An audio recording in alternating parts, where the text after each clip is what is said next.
বন্ধুরা, একটা আপাত নিরীহ ঘটনা এবং সেই ঘটনাকে ঘিরে উত্তাল হয়ে উঠেছে বঙ্গ রাজনীতি তো বটেই, এমনকি সর্বভারতীয় ক্ষেত্রেও সেটা নিয়ে তুমুল জল্পনা চলছে। সেটা হচ্ছে গতকাল রাত্রে প্রধানমন্ত্রী নরেন্দ্র মোদী তিনি দেশের প্রধান বিচারপতি ডিওয়াই চন্দ্রচূড়ের বাসভবনে হাজির হন এবং তার বাসভবনে যে গণেশ পুজো হচ্ছিল সেই গণেশ পুজোয় তিনি পার্টিসিপেট করেন। আর এই নিয়েই কিন্তু কার্যত ঝড় বয়ে যাচ্ছে সর্বভারতীয় ক্ষেত্রে এবং বঙ্গ রাজনীতিতে। একটা আপাত নিরীহ ঘটনা, কিন্তু কেন কেন সেই নিয়ে এত ঝড় উঠছে, কেন এই জল্পনা, সেটা তো অবশ্যই এই প্রতিবেদনে আলোচনা করব। তার পাশাপাশি এই সাক্ষাৎকারের পর কি সত্যি আমাদের যে অভয়ার মামলা, যেটা প্রধান বিচারপতির এজলাসে বিচারাধীন রয়েছে এবং আগামী মঙ্গলবার তার শুনানি রয়েছে, তাতে ঠিক কতখানি এফেক্ট পড়বে?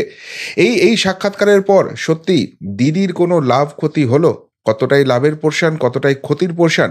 আর সবশেষে যে জায়গাটা খুব গুরুত্বপূর্ণ, যে এই যে সাক্ষাৎকার ছিল সেটা গণেশ পুজোর আদতে সত্যি কি সৌজন্য সাক্ষাৎ ছিল, নাকি এর থেকেও অনেক বড় বিগ গেম চলছে, তার সমস্ত কিছু খুঁটিনাটি নিয়ে আসার চেষ্টা করব এই প্রতিবেদনে।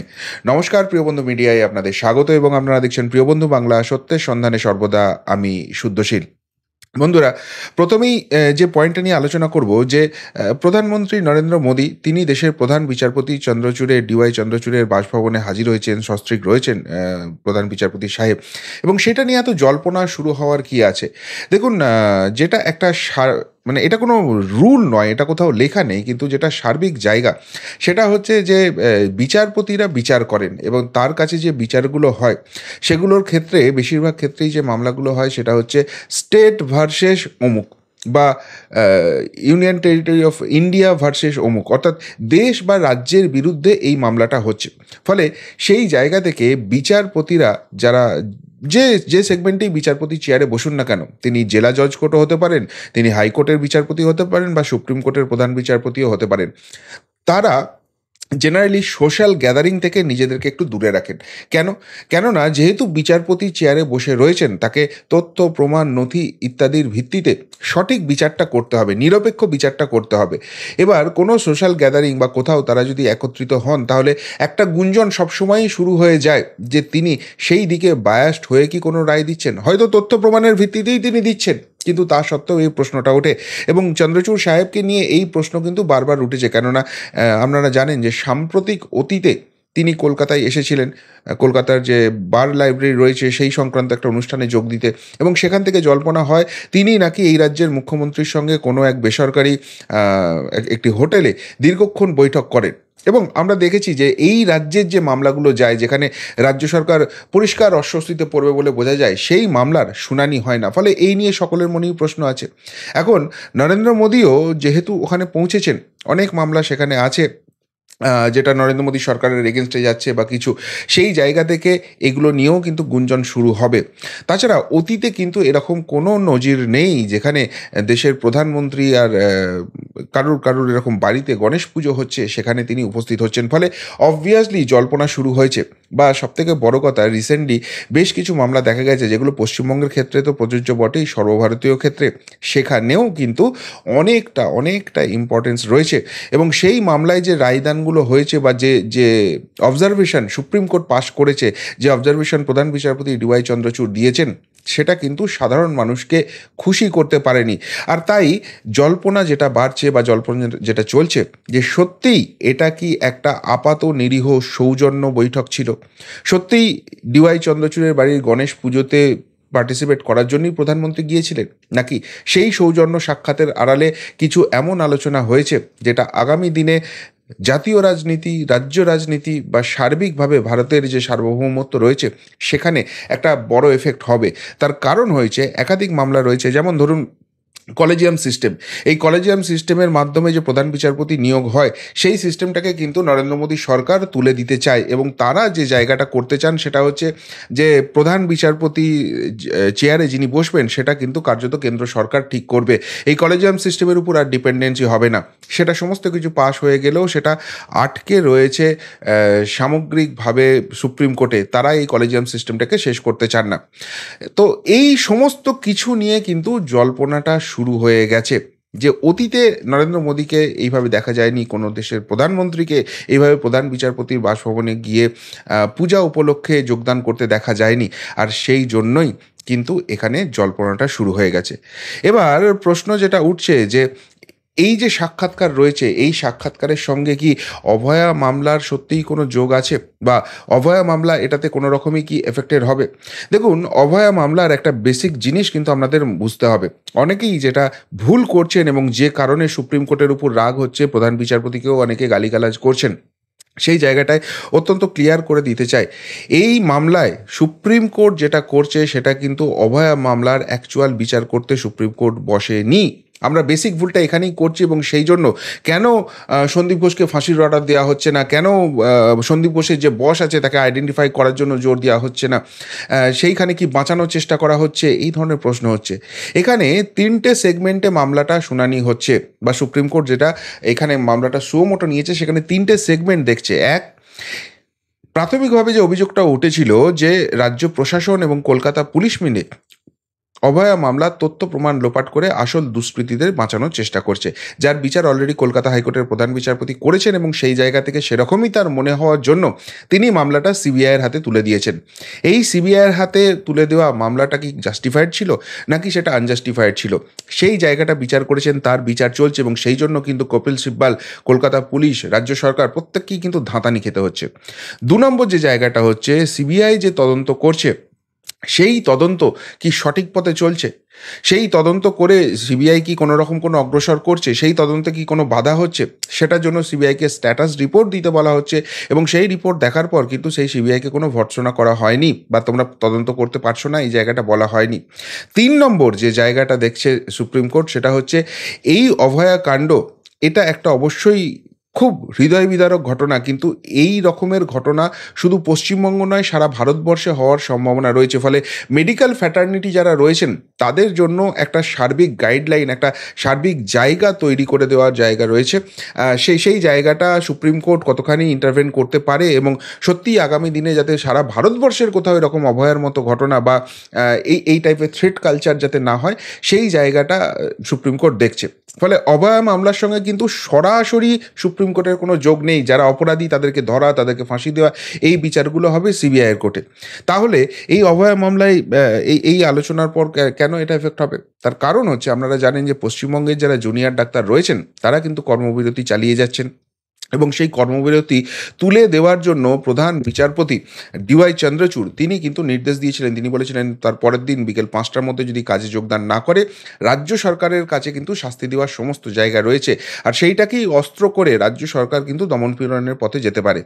এখন মুশকিল হচ্ছে, এই সুপ্রিম হুমকির পরেও কিন্তু কলকাতার যারা জুনিয়র ডাক্তার রয়েছেন, পশ্চিমবঙ্গের যারা জুনিয়র ডাক্তার রয়েছেন, তারা কিন্তু এখনও কর্মবিরতি তুলে নেননি। উল্টে তারা রাজ্য সরকারের উপর চাপ রেখে গেছেন। এর ফলে রাজ্য সরকারের হাতে এখন দমনপীড়নের জায়গায় আর অন্য কোনো পথ খোলা নেই, কেননা তাদের দাবিগুলো মেনে নিতে হলে এই সরকারের পতন নিশ্চিত হয়ে যাবে। এবার মুশকিল হচ্ছে, যদি সেখানে সত্যিই কোনো কঠোর পদক্ষেপ নেয়, তাহলে কিন্তু সর্বভারতীয় ক্ষেত্রে যারা রেসিডেন্ট ডক্টর রয়েছেন, যারা জুনিয়র ডক্টর রয়েছেন, তারা কিন্তু সার্বিকভাবে স্ট্রাইকে চলে যেতে পারেন। এমনকি এর বিগার ইম্প্যাক্ট হিসেবে কিন্তু যারা সিনিয়র ডাক্তার রয়েছেন তারাও কিন্তু ওপিডি বন্ধ করে দিতে পারেন। পশ্চিমবঙ্গের মধ্যে কিন্তু ইতিমধ্যেই এটা ঘোষিত হয়ে গেছে, সর্বভারতীয় ক্ষেত্রেও কিন্তু এর এফেক্ট পড়তে পারে। ফলে যদি সর্বভারতীয় ক্ষেত্রে টোটাল সিনিয়র এবং জুনিয়র ডাক্তাররা ওপিডি বন্ধ করে দেন, চিকিৎসা ব্যবস্থা কীভাবে ভেঙে পড়বে? ফলে সেই জায়গাটায় কিন্তু অভয়া মামলার একটা অত্যন্ত ইম্পর্টেন্স আছে। তাই আজকে পশ্চিমবঙ্গ সরকার চাইলেও কিন্তু এটা পারবে না। এবং 3 নম্বর যে পয়েন্ট, যে জায়গাটায় প্রধান বিচারপতি ডিওয়াই চন্দ্রচূড় পশ্চিমবঙ্গ সরকারের হাতে বা কপিল সিব্বালকে বলে দিয়েছেন যে রাজ্য সরকার চাইলে কঠোর শাস্তি নিতে পারে, সেখানে পশ্চিমবঙ্গ সরকারের হয়ে, কলকাতা পুলিশের হয়ে মিথ্যা তথ্য, ভুল তথ্য কিন্তু সুপ্রিম কোর্টে দেওয়া হয়েছে। ফলে আগামী দিনে যদি শাস্তিমূলক ব্যবস্থায় রাজ্য সরকার যায়, সেখানে কিন্তু জুনিয়র ডাক্তাররা আইনি পথে যেতে বাধ্য হবেন। আর সেই ক্ষেত্রে সুপ্রিম কোর্টকে কিন্তু অনেক নিউট্রালি প্লে করতে হবে। রাজ্য সরকারের এই যে জায়গাগুলো রয়েছে, সেখানে ভালো করে খোঁজ নিয়ে দেখতে হবে, কেননা তাদের এই মিথ্যা তথ্য দেওয়া কিন্তু অলরেডি এস্টাবলিশ হয়ে গেছে এবং সেইটার মাধ্যমে তারা আসল সত্যটাকে চাপা দিতে পারে। ফলে সেই দিক থেকে কিন্তু অভয়া মামলা এফেক্টেড হওয়ার একটা জায়গা রয়েছে, বা এই অভয়া মামলার পরিপ্রেক্ষিতে সর্বভারতীয় ক্ষেত্রে স্বাস্থ্যক্ষেত্রে একটা বিগার ইম্প্যাক্ট আছে। আর স্বাস্থ্যক্ষেত্রে যদি একটা বিগার ইম্প্যাক্ট হয়, অবভিয়াসলি সেটা দেশের যে শান্তি শৃঙ্খলা আভ্যন্তরীণ জায়গা রয়েছে সেইখানটাকে ইম্প্যাক্টেড করতে পারে। ফলে সেই জায়গায় প্রধান বিচারপতি এবং প্রধানমন্ত্রীর এই সৌজন্য বৈঠক কিন্তু অনেক অনেক জল্পনা বাড়ছে। এবার ৩ নম্বর যে পয়েন্টটা আপনাদের বলছিলাম, যে এই ক্ষেত্রে এই সৌজন্য সাক্ষাতের পর সেটা কি এই সংক্রান্ত সত্যিই কোনো আলোচনা হয়েছে? এই নিয়ে দিদির লাভ ক্ষতির অঙ্কটা ঠিক কী রয়েছে? দেখুন, এখনও অবধি যেরকম প্রোগ্রেস হয়েছে সিবিআই তদন্ত, যেটুকুনি বিভিন্ন সূত্র থেকে জানা যাচ্ছে বা সুপ্রিম কোর্টেও যেভাবে বলা হচ্ছে, তাতে একটা জিনিস তো স্পষ্ট হয়ে যাচ্ছে যে কলকাতা পুলিশ বলুন, রাজ্য প্রশাসন বলুন, তাদের একটা বিশাল রকমের ইনভলভমেন্ট এবং গাফিলতি রয়েছে। এবং শুধুমাত্র যে এই অভয়াকাণ্ড একটা খুন ধর্ষণের মামলা নয়, সেখানে বিগার কনস্পিরেসি রয়েছে, বিশাল একটা দুর্নীতির অঙ্ক জড়িয়ে রয়েছে, এটা স্পষ্ট। এবং রাজ্য প্রশাসন এবং কলকাতা পুলিশের অনেক রাঘব বোয়াল যারা বুক ফুলিয়ে বড় বড় বুক নিঝাড়ছেন, তাদের অনেককেই আগামী দিনে তদন্তের মুখোমুখি হয়ে শাস্তির মুখে পড়তে হতে পারে। এই জায়গাটা কার্যত নিশ্চিত হয়ে গেছে। ফলে আগামী দিনে যদি সত্যিই সেই ধরনের রাজ্য প্রশাসন বা কলকাতা পুলিশ বা সামগ্রিকভাবে কোনো রাঘব বোয়ালদের এই তদন্তের আওতায় আসে এবং তাদের শাস্তিমূলক ব্যবস্থার জায়গা হয়, তাদের বিরুদ্ধে তথ্য প্রমাণ উঠে আসে, সেখানে কিন্তু রাজনৈতিকভাবে দিদির দল একটা খেলার জায়গা পাবে। যে এই মামলায় প্রধানমন্ত্রী গিয়ে একটা বায়াসনেস তৈরি করার চেষ্টা করেছিলেন, তার সঙ্গে মিটিংয়ের পরই তো এইসব হয়ে গেছে, এই জায়গাটা কিন্তু প্রবলভাবে উঠে আসবে। কিন্তু তার পাশাপাশি আরেকটা জায়গাও খুব ইম্পর্টেন্ট হচ্ছে, সেটা হচ্ছে এই রাজ্যবাসী তারা কিন্তু ভাবতে শুরু করেছিলেন যে কোথাও গিয়ে দিদিভাই মোদিভাই সেটিং আছে, এবং সেই সেটিংয়ের জন্যই সুপ্রিম কোর্টে সেইভাবে আর কোনো রকম প্রতিবন্ধকতা সৃষ্টি করা হচ্ছে না। এই রাজ্য সরকার যাতে খুব শান্তশিষ্টভাবে থাকতে পারে, তাদের যদি কোনো অসুবিধা না হয়, সেটার জন্য দায়ী হচ্ছে মোদি। কিন্তু সেই পারসেপশন এই বৈঠকের পর অ্যাকচুয়ালি বদলে যাবে, যে না, নরেন্দ্র মোদিও কিন্তু এই জিনিসটা চান না। কিন্তু আসল বাস্তবটা হচ্ছে যে এগুলো সবটাই পারসেপশন এবং রাজনৈতিক অঙ্ক। এটা নিছকই একটা সৌজন্য বৈঠক, এবং দেশের প্রধান বিচারপতি একটা অত্যন্ত অত্যন্ত গুরুত্বপূর্ণ চেয়ার, একটা সম্মানীয় চেয়ার, সেই চেয়ারে বসে এই সৌজন্য সাক্ষাতের বাইরে না ডিওয়াই চন্দ্রচূড় সাহেব কোনো রকম কোনো আলোচনা করবেন, আর প্রধানমন্ত্রীও দেশের প্রধানমন্ত্রী হিসেবে কোনো বিষয় যেটা তদন্তকে প্রভাবিত করতে পারে, আইনি বিচার প্রক্রিয়াকে প্রভাবিত করতে পারে, এই ধরনের কোনো আলোচনা করবেন। কিন্তু মুশকিলটা হচ্ছে, আমরা মানুষ, আমরা যে কোনো বিষয়কে খুব বেশি করে বাড়িয়ে দেখতে ভালোবাসি, এবং যে ঘটনাটা জানি না সেটা নিয়ে অহেতুক জল্পনা তৈরি করতে ভালোবাসি, এবং সেইখান থেকে সেই জায়গাটাকে ইন্ধন যোগান এই রাজনৈতিক কর্তারা। ফলে যারা রাজনীতির কারবারি, তারা নিজেদেরকে সেফগার্ড করার জন্য এই ঘটনাকে ডেফিনেটলি একটা অন্য লেভেলে নিয়ে যাওয়ার চেষ্টা করবেন, অন্য মাত্রায় যাওয়ার চেষ্টা করবেন, আর কোনো সোজা জিনিসকেই সোজা হিসেবে দেখতে দেবেন না। ফলে যে ঘটনাই ঘটুক, পজিটিভ দিকেই যাক আর নেগেটিভ দিকেই যাক, যার বিরুদ্ধে রায়টা যাবে, যার বিরুদ্ধে ঘটনা প্রবাহ যাবে, তারাই কিন্তু এই রাজনৈতিক ঘোলা জলে মাছ ধরার জন্য এই ঘটনাটাকে হাইলাইট করার চেষ্টা করবেন। কিন্তু সার্বিকভাবে আমার মনে হয় না যে কোনো আইনগত ব্যাপার, কোনো বিচারাধীন ব্যাপার নিয়ে এই রকম দুজন সেন্সেবল মানুষ যারা অত্যন্ত গুরুত্বপূর্ণ পদে বসে আছেন, তারা কোনো সামান্যতমও আলোচনা করবেন। সুতরাং এই ভ্রান্ত ধারণাটা যারা ছড়ানোর চেষ্টা করবেন, তাদেরকে কিন্তু সেখানেই স্টপ করার দায়িত্ব এই দেশের একজন নাগরিক হিসেবে, দায়িত্ববান নাগরিক হিসেবে আমাদেরকেই তুলে নিতে হবে। তাই যেখানেই এই ধরনের কোনো উল্টোপাল্টা আলোচনা হবে, যে মোদি গিয়েছিলেন ওখানে সেটিং করতে, মোদি গিয়েছিলেন এটাকে করতে, চন্দ্রচূড় সাহেব এবার মোদির কথা মতো করছেন, সেগুলোকে স্টপ করার, এই গুজবটাকে রোখার দায়িত্ব আমাদেরকেই নিতে হবে। এবার সবশেষে যেটা অত্যন্ত গুরুত্বপূর্ণ বিষয়, সেটা হচ্ছে সত্যিই কি সৌজন্য সাক্ষাৎ হয়েছে, নাকি সেখানে কোনো বিগ গেম হয়েছে? দেখুন, এই জায়গাটা অবভিয়াসলি আবারও আমি বলবো যে এটা সৌজন্য সাক্ষাতের বাইরে কিছু নয়, কিন্তু দেশের যে বিভিন্ন রকম পরিস্থিতি চলছে, তাতে এই জল্পনাটা শুধু পশ্চিমবঙ্গ নয়, সর্বভারতীয় ক্ষেত্রেও ছড়াতে বাধ্য। কেননা আপনারা জানেন যে মণিপুরে যে অগ্নিগর্ভ পরিস্থিতি চলছে, সেখানে রাষ্ট্রপতি শাসন জারি করার মতো জায়গা রয়েছে। পশ্চিমবঙ্গ নিয়েও সেই দাবিটা বারবার উঠেছে। এমনকি আমাদের রাজধানী দিল্লি, যেখানে আম আদমি পার্টির সরকার রয়েছে, সেখানেও কিন্তু রাষ্ট্রপতি শাসন জারি করার মতো পরিস্থিতি রয়েছে। এর পাশাপাশি বৈদেশিক শত্রু তাদের শক্তি কিন্তু ক্রমশ বৃদ্ধি হচ্ছে, যেগুলো ভারতের অস্থিরতা তৈরি করতে পারে। চায়না ভারতের উপর অ্যাটাক করার চেষ্টা করছে। বাংলাদেশের রাজনৈতিক পরিস্থিতি চেঞ্জ হয়েছে এবং সেইখান থেকে ভারতের উপর অ্যাটাকের একটা কথা তারা বলছেন। অন্যদিকে বাংলাদেশের যিনি বিদায়ী প্রধানমন্ত্রী ছিলেন সেই শেখ হাসিনাকে, তাকে কিন্তু এখানে আশ্রয় দিতে হয়েছে। আমেরিকা একটা কোথাও গিয়ে ভারতের বিরুদ্ধে গেম খেলার চেষ্টা করছে। বিভিন্ন রকম যে ভারতের বন্ধুত্বপূর্ণ সম্পর্ক বিভিন্ন দেশের সঙ্গে রয়েছে, যেমন ধরুন রাশিয়া ইউক্রেন যুদ্ধ রয়েছে, কিন্তু সেই রাশিয়া থেকে ভারতবর্ষ তেল আমদানি করছে। যে প্যালেস্তাইন ইসরায়েল যুদ্ধ হচ্ছে, ইসরায়েলে ভারত প্রচুর পরিমাণ অস্ত্র রপ্তানি করছে এবং সেখান থেকে ভারতের কিন্তু বৈদেশিক যে মুদ্রার ভাণ্ডার সেটা স্ফীত হচ্ছে। সেইটাকে আটকাবার জন্য এই ইন্ডিজোটের বিভিন্ন লোক চেষ্টা করছে। এরকম বহু জায়গা রয়েছে যেগুলো কিন্তু সার্বিকভাবে এই সরকার তাদের কিন্তু দেশের ভালোর জন্য, সার্বভৌমত্বের জন্য করতে হচ্ছে এবং অবভিয়াসলি বিরোধী শক্তি সেটাকে আটকাবার চেষ্টা করছে। এবং এই জায়গায় আটকাবার একমাত্র জায়গা হচ্ছে সুপ্রিম কোর্ট। কিন্তু সুপ্রিম কোর্ট যদি তাদের নিউট্রাল রোলটা প্লে করে, তারা যদি বায়াস না হয়, এবং যেটা হবে না খুব অবভিয়াস, সেই জায়গা থেকে কিন্তু দেশের ভৌমত্ব রাখার ক্ষেত্রে এই সম্পর্কটা, এই ইজিনেসটা খুব দরকার আছে। কোনো সময়ই যেন কেউ একটা ভেবে না থাকে এই লোকটা আমার বিপক্ষ এবং সেই হিসেবে বিচার প্রক্রিয়াটা হয়। সেখানে প্রধানমন্ত্রীর এই সৌজন্য সাক্ষাৎ খুব অবভিয়াস হয়ে যাবে যে দেশের সার্বভৌমত্ব রক্ষায় যারা যে চেয়ারে আছেন তাদের কিন্তু অত্যন্ত গুরুত্বপূর্ণ রোল প্লে করতে হবে। আর তাই এই প্রধান বিচারপতির বাড়িতে স্বয়ং প্রধানমন্ত্রী যাওয়া, তার বাড়ির গণেশ পুজোয় পার্টিসিপেট করা, এর মধ্যে কিন্তু কোনো রাজনীতি নেই।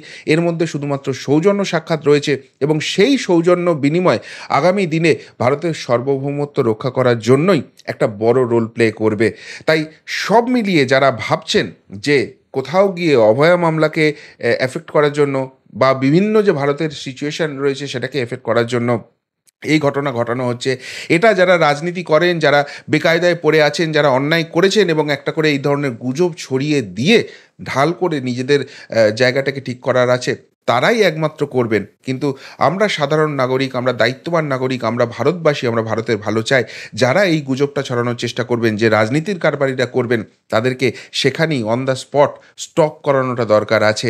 দেশের প্রধানমন্ত্রী এবং দেশের প্রধান বিচারপতি একই সঙ্গে একটা সৌজন্য বৈঠক করছেন এবং সেখানে এক দেবতার পুজো করছেন। এর থেকে ভালো ছবি আর কি হতে পারে? ভারতের সংবিধান, ভারতের আইন সিস্টেম, ভারতের সার্বভৌমত্ব যে কতখানি দৃঢ়, ভারতের গণতন্ত্র যে কতখানি সুদৃঢ়, এই ছবি কিন্তু সেটাই সেটাই প্রতিষ্ঠা করছে। এর বাইরে এর পিছনে আর কোনো রাজনীতি নেই। আমার অন্তত তো সেরকমই মনে হচ্ছে। আপনাদের কি মনে হচ্ছে? উত্তরটা অবশ্যই কমেন্ট বক্সে কমেন্ট করে জানাবেন। এখনকার মতো এখানেই শেষ করলাম। ফেরত আসছি নতুন প্রতিবেদন নিয়ে খুব তাড়াতাড়ি। ভালো থাকবেন, সাথে থাকবেন, পাশে থাকবেন। নমস্কার।